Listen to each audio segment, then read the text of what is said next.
Welcome friends. வாங்க இன்றைக்கி நம்ம சுவையான சாம்பார் சாதம் பிசி பெலே பாத் சூப்பராக எப்படி செய்வோம்னு பார்ப்போங்க. அருமையாக நல்லா வந்துருந்தது. இதில் வந்து மெஷர்மெண்ட்டோட நம்ம எப்படி செய்வோம்னு பார்ப்போம். இந்த லஞ்ச் ரெசிபி வந்து நான் புழுங்கலரிசியில் தான் செய்திருந்தேன். இது பச்சரிசிலையும் செய்யலாம். நல்லா குயிக்காக ஈஸியாக ஹெல்த்தியாக எப்படி செய்வோம்னு பார்ப்போங்க. இப்போ 1 கப் அளவு புழுங்கலரிசி ஒரு குக்கரில் போட்டுப்போம். 1/4 கப் அளவு துவரம்பருப்பு அதையும் போட்டுட்டு தண்ணி ஊற்றி நல்லா வாஷ் பண்ண க்ளீன் பண்ணிவிட்டு ஒரு 5 டம்ளர் அளவு தண்ணி ஊற்றிக்கலாங்க.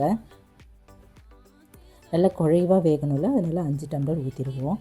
இதிலே வந்து ஒரு 1/4 டீஸ்பூன் அளவு மஞ்சத்தூள் போட்டு கலந்துட்டு மூடி வச்சுட்டு கொஞ்ச நேரம் ஊற வச்சுட்டு நம்ம ஸ்டவ்வில் வச்சுட்டு ஆவி வந்து வெயிட் போட்டு 3-4 சவுண்டு வரைக்கும் நல்லா வேக வச்சுக்கலாம்.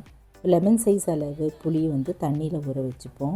பீன்ஸ், பட்டாணி, கேரட்டு இதெல்லாம் பொடியாக அரிஞ்சு வச்சுக்கலாங்க. இதெல்லாம் சேர்த்து 1 கப்பு வர வரைக்கும் நம்ம அரிஞ்சிட்டு ஒரு 10 சின்ன வெங்காயம் தோல் உரித்து எடுத்து வச்சுப்போம். வறுக்க வேண்டிய பொருளில் ஒரு 4-5 வரமிளகாய், 2 டேபிள் ஸ்பூன் அளவு தனியா, 1 டீஸ்பூன் உளுத்தம்பருப்பு, 1 டீஸ்பூன் கடலைப்பருப்பு, பட்டை 1, 2 லவங்கம், கொஞ்சம் 2 டேபிள் ஸ்பூன் அளவு தேங்காய். இப்போ இதெல்லாம் வந்து நம்ம ட்ரை ரோஸ்ட் பண்ணிடலாம். அடுப்பில் கடாயில் இது எல்லாமே போட்டுட்டு இந்த வறுக்க வேண்டிய பொருள்லாம் போட்டு மீடியம் ஃப்ளேமில் ட்ரை ரோஸ்ட் பண்ணிக்கலாம்.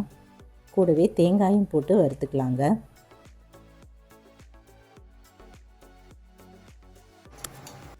இப்போ கடாயில் ஒரு 4 டேபிள் ஸ்பூன் அளவு ஆயில் ஊற்றிட்டு கொஞ்சம் பெருங்காயம், 1 டீஸ்பூன் கடுகு போட்டு பொரிய விட்டுட்டு 1/2 டீஸ்பூன் அளவு ஜீரகம் போட்டு தாளிச்சிக்கலாம். இப்போது சின்ன வெங்காயம் போட்டு 2 நிமிஷம் போல் வதக்கிக்கலாங்க. வதக்கிட்டு கட் பண்ண காய்கறிகள்லாம் போட்டு வதக்கிக்கலாம். இந்த காய்க்கு தேவையான உப்பு ஒரு 1/2 டீஸ்பூன் அளவு சேர்த்துட்டு கொஞ்சம் போல் தண்ணி ஊற்றிட்டு கொஞ்சம் மஞ்சத்தூளும் இதில் சேர்த்துட்டு நம்ம மூடி வச்சுருவோம். நல்லா வெந்த பிறகு பார்க்கலாங்க. அதுக்குள்ளே இந்த பொடி அரைக்கிறதுக்காக வச்சுருந்த பொருள்லாம் ஆறிடுச்சு.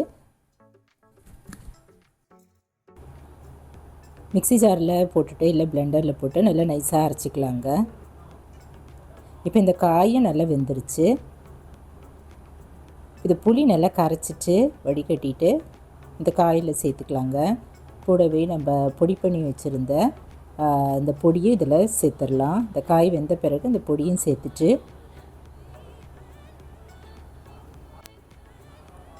இப்போ ஒரு 1/2 டீஸ்பூன் அளவு வெல்லம் சேர்த்துக்கலாங்க. இது எக்ஸ்ட்ரா சுவையோடு அருமையாக இருக்கும். சேர்த்துட்டு நல்லா கலந்துட்டு கொஞ்சம் போல் தண்ணி ஊற்றிட்டு பச்சை வாசனை போக கொதிக்க வச்சிடலாம். மூடி வச்சுருவோம். இப்போ இந்த பருப்பு சாதமும் நல்லா குழைவாக வேக வச்சு இறக்கி வச்சுட்டேங்க. நல்லா இது போல் குழைவாக கடைஞ்சிடலாம்.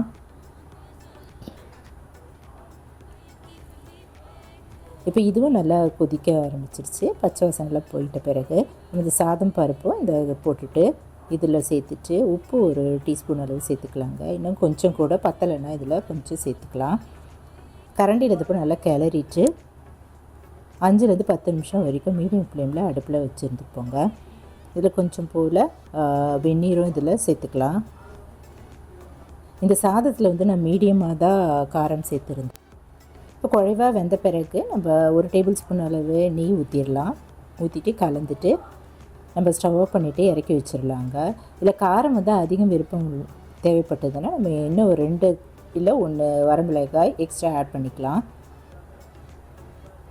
இப்போ சூப்பரான சாம்பார் சாதம் தயாராகிடுச்சுங்க. லஞ்சுக்கு அருமையான பிசி பெலே பாத் தயாராகிடுச்சு.